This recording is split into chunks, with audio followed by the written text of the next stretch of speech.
La post-production, elle s'est passée douloureusement, très douloureusement. Alors, il y a deux vraies étapes dans la post-production. Enfin, il y a le montage, mais le montage, lui, il était déjà quasiment fini quand on a terminé de tourner, parce que, comme je l'expliquais dans la vidéo sur le tournage, le montage, on l'a fait en même temps que le tournage. Donc du coup, il était quasi fini quand on a terminé le film. Ensuite, une fois que le montage il est fait, on va passer du coup à l'étalonnage et au mixage son. Les deux étapes peuvent se faire plus ou moins en même temps, et nous, c'est ce qu'on a fait, on a décidé de le faire en même temps. L'étalonnage, ça a été déjà une étape extrêmement difficile, menée par Maxime Bouteille. On voulait, c'est source de désaccord, est-ce que c'est bien, est-ce que c'est pas bien, j'en sais rien.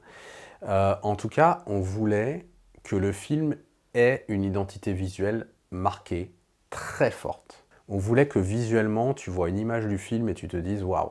Tu te dises waouh, c'est beau, j'en sais rien, mais tu te dises waouh, ça c'est sans voix. Ça c'est ce film-là. Je vois une image de ce film, c'est ce film-là. Tu vois. Donc du coup, on a opté pour l'étalonnage qui est très très expressif, qui est très proche parfois du noir et blanc, mais du noir et blanc colorisé, tu vois, une seule teinte, tu vois, tu restes dans la même gamme de couleurs, etc. Donc on a beaucoup travaillé l'étalonnage avec Maxime Bouteille.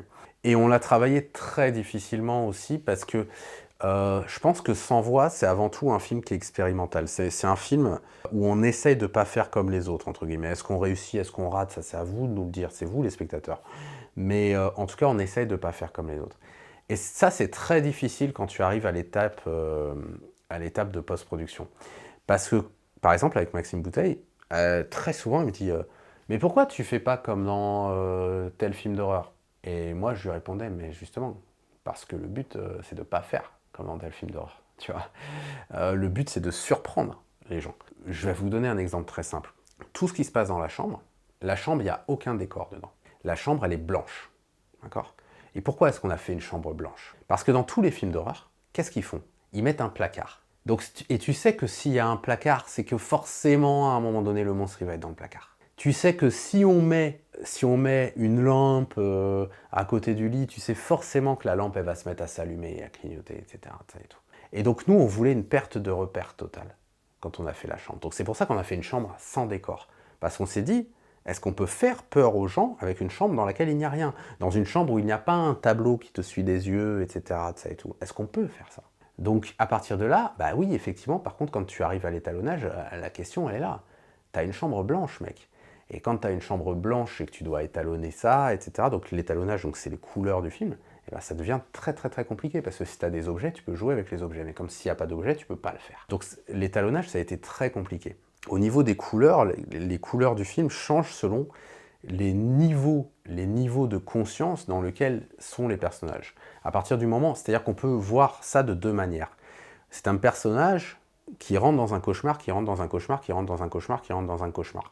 Ou alors, c'est un personnage qui change de dimension d'une dimension à l'autre. Dans tous les cas, à chaque fois, ça s'apparente avec un changement de couleur.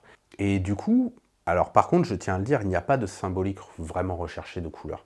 Et la partie étalonnage, elle a duré quelques mois quand même. Elle a duré, je crois, 6 mois. Je ne vais pas dire de bêtises, mais je crois que c'est ça, à peu près 6 mois. Maintenant, la partie son, c'est autre chose. La partie son, elle a duré quasiment 2 ans. Et la partie son, ça a été très dur. Parce que là, comme je vous l'ai dit, on est sur un film expérimental. Et presque tout ce qu'on a fait en termes de son sur le film, après, peut-être que certains vont me dire ça a été fait ailleurs, j'en sais rien. Moi, je pense que ça n'a jamais été fait. Je pense qu'il y a des choses qui ont été testées en termes de son sur le film qui n'ont vraiment jamais été fait. Mais au début, c'est vrai. Moi, Nicolas Maillet, c'est quelqu'un avec qui je travaille depuis des années. Et au début, il y a eu ce petit souci auquel j'avais jamais pensé. Parce que comme moi, je travaille avec lui depuis des années, je me suis dit, bah, il n'y a pas de problème, Nicolas, il va savoir quoi faire et tout. Et en fait, ce que j'avais pas compris, c'est que Nicolas, il n'avait pas de culture de cinéma d'horreur. Et donc, du coup, au début, les premiers mixages du film, ça allait pas. Parce qu'en fait, c'était des mixages qui étaient parfaits, hein. Techniquement, ils étaient parfaits, mais ça ne convenait pas du film d'horreur. Donc, il a déjà fallu faire le mixage beaucoup de fois pour que ça corresponde à du mixage de film d'horreur. Pour vous donner un exemple, je vais vous dire un truc tout bête. Si vous faites une comédie, si vous faites un drame, si vous faites n'importe quel autre film qu'un film d'horreur, quelqu'un qui frappe à la porte, c'est toc toc toc. Okay. Dans un film d'horreur, ça n'existe pas le toc toc toc. Dans un film d'horreur, c'est... Ouais, faut que ça résonne, faut que ça machin, etc. Et c'est comme ça qu'on mixe un film d'horreur. Et surtout que... Et Nicolas, il s'était rajouté une difficulté, c'est qu'il n'avait pas voulu prendre de son sur le film. Il avait dit on fait tout en post-prod. Et donc ça a été un enfer. Je pense que ça a été un enfer pour lui, ça a été un enfer pour moi, parce qu'il a fallu tout créer en post-production. Et comme en plus moi j'avais des désirs sur le mixage sonore du film, sur la musique, sur les trucs, etc., qui étaient des trucs qui n'ont jamais été faits. Par exemple, il y a un moment donné où on fait passer certains bruits de la droite vers la gauche, tandis que d'autres passent de la gauche vers la droite, etc., et ça fait comme ça dans les oreilles des gens. On a joué avec le 5 points, avec les trucs qui passent d'un endroit à l'autre, etc. Donc, d'ailleurs, si vous pouvez, voyez le film en 5 points. C'est vraiment la meilleure manière de le voir. Ou alors, voyez-le peut-être avec un casque, si vous ne pouvez pas le voir en 5.1, parce qu'il y a vraiment, vraiment des jeux sur le son qui sont dingues.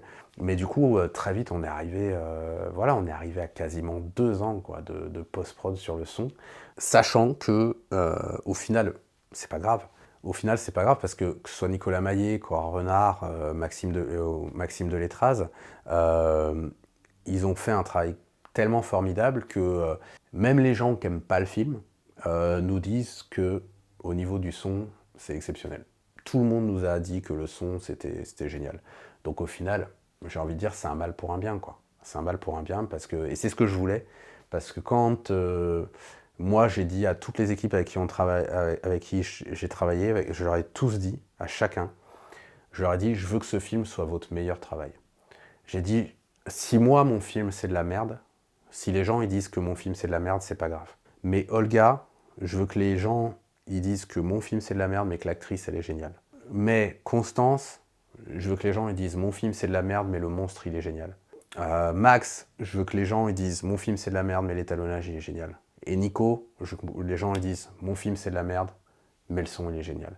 Et donc quand on m'a dit que mon film c'était de la merde, mais que le son il était génial, je me suis dit waouh, ok, bah c'est ce que je voulais. Parce que si le film c'est de la merde, c'est de ma faute. Mais du coup, moi je tiens à le dire, mes collaborateurs ils ont tous été exceptionnels. Et c'est comme ça qu'on fait un film. Enfin pour moi c'est comme ça qu'on fait un film. Tout le monde doit se donner au maximum et toute mon équipe s'est donnée au maximum. Et donc pour ça, moi je suis heureux.